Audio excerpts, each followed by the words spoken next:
Good morning. My name is Ray. I'm with Team S.t.e.a.m. Today I'm here at Flash Industrial Painting and I'm going to get started on 2 trailers stacked on another trailer. And then now I've emptied out the shop and replaced it with this pickup so I can get these parts out of my way and just finish it up. And I've got 2 headlights and a grill, some grill inserts and an emblem to put on it. And I have to check the EGR valve quick. And then this pickup is completely done. I can go ahead and pull it outside and get the boys going on the next trailer that we're doing. Big trailer with 2 trailers stacked on top of it, in fact. And the new parts are on the truck. Brand new headlights. This one was cracked and broken. The whole shell was broken and the mounting was broken. This grill was a piece of garbage, as you saw. This is a aftermarket Chinese knockoff, so it doesn't say Super Duty, which is not important at all to me. And I got a black Ford emblem instead of blue. And then I got these inserts, which they were sent to me by mistake, but I went ahead and kept them. I mean, I paid for them and the order was a mistake. They weren't somebody else's. They came to me by mistake, and instead of sending them back, I went ahead and kept it after I found this grill and installed them as well. So now we're all done. Looks pretty darn good. It's already got its first, I don't know, 1.5 tons on pellets. Been sitting there for a week with those on. Well, on to the next guy.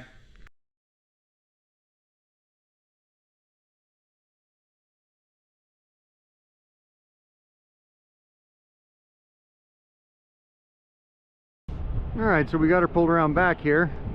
What we're gonna do is we're gonna do some basic prep to get this ready for some basic sandblasting, because this one's not going to bare metal. This has a really good paint job on it, actually. So I'm gonna be taking out some spots that are corroded, and I'm gonna be getting up under some spots that I don't feel like getting up under and scratching. It'd be much easier on me and the crew to just get up here and get some of this other stuff with the sandblaster. But I'm gonna leave it on the truck because I can get away with it, because I'm gonna be painting the truck. If this was a truck that we weren't gonna be painting next, then I'd take it off the truck for fear that, you know, I would sandblast part of the chassis by accident.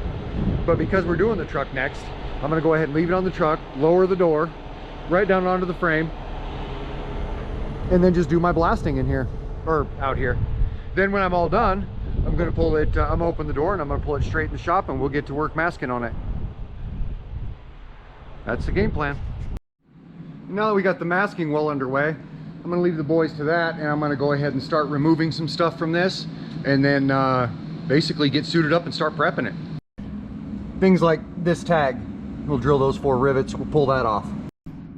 I have to address a few things like this exceedingly rotted out taillight section. How are we even supposed to put taillights back in that? So I have to address that. This side's not any better. I can put my finger right through that. So we'll have to look at that too this morning. While the boys are busy removing reflective stickers off of everything, getting everything all masked up, including the, I don't know, 25 airbags involved with this whole setup. I mean, there is airbags everywhere. And if the chassis is black, we leave them, but these chassis aren't. They're all blue. So we have to mask them. I'll also be pulling those fenders. They're going to be far easier to pull than they ever would be to prep, and they look better in aluminum anyway. So we've got these are called Jeeps. We've got them both jacked up and on a single jack stand back here on 2 blocks. 2 sets of blocks up here. Same thing here.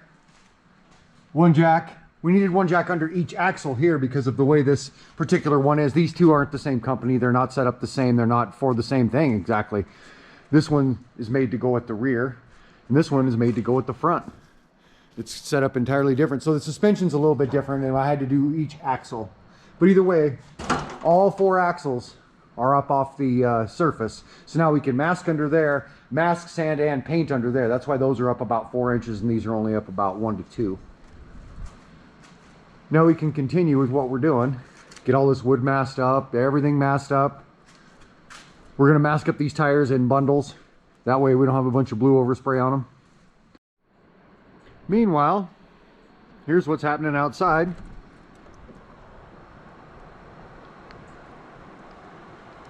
It's middle of April. You can go away now.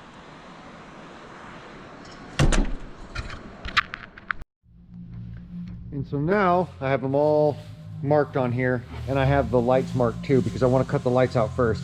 That way I'm not scarring these all up and bending these all up trying to hang on to them while I'm cutting the lights out. Cut the lights out first, then I'll cut the shapes out, and then I'll round off the corners, and then I'll drill them all out and get them all ready.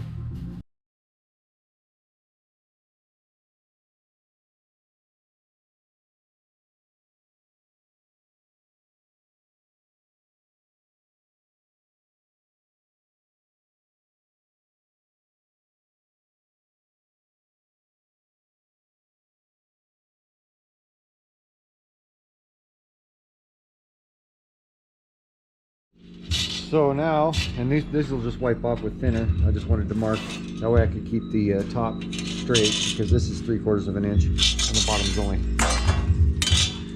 bottom is only half an inch. So needed to keep that straight, and this will be the outside of the right hand side. That fits in there perfectly. And now we'll drill as many holes as we can, up to 6 in here, and rivet it. Now I've drilled a single hole and put a single rivet in each one just to hold it for now. These are aluminum rivets, they'll drill out easily. Now I'm going to go ahead and drill my other holes and get everything a-okay. Then I'm just going to drill these out and pull the whole things off until the job is done. And then we'll go over them with thinner and clean them up before we put them on. Now we got her all masked, sanded, blown off, remasked, scratched. Now we're finishing it up. Ready to blow it off for the final time, put primer on it, on them. Alright, so everything's done here. Turned the boys loose. It's all blown off. Shop air is pretty much clean. I've got to mix up my primer yet, and then we're going to go ahead and get these things primed. What I'm going to do is I'm going to prime everything today in gray, probably even including the wheels. And that's all I'm going to do for today. It's already pretty late in the day anyway. But also it's because of this whole area back here. You see, from 2/3 of the way back on the trailer to the very back, it's all steel up here. And there's some diamond plate, which, you know, if you get a little bit of dirt on your paint and you're shooting diamond plate, there's a little bit of dust in it or something, you aren't even going to see it. But out here on these flats, you're totally going to see it. And I don't, even though it's equipment, I don't turn back work that looks like that. So instead of being faced with the decision of maybe having to color sand it, which is weird to do on equipment, instead what I'm going to do is I'm going to prime all this today, and then tomorrow morning I'm going to come out and throw plastic over this so I can paint everything, get all the painting done all the way back to here, and then pull that plastic off, and then I'm left with the surface that I can go ahead and paint. I mean, the surface would be here anyway, but if I painted it or primed it today, that primer would still be, even if I gave it a full hour and it was you know, cured out as it needs to be for the next coat, it's still going to be a little bit sticky to be trying to walk on. But then also all this wet overspray is going to be coming over the top of it and sticking, and it's going to be bringing dirt with it and dust with it, and the dust that gets blown off of any additional thing that, I mean, you know, it's going to collect dirt and dust and other things, and then they'll stick in that overspray. So then when I go to shoot it, it's just going to be an absolutely filthy surface.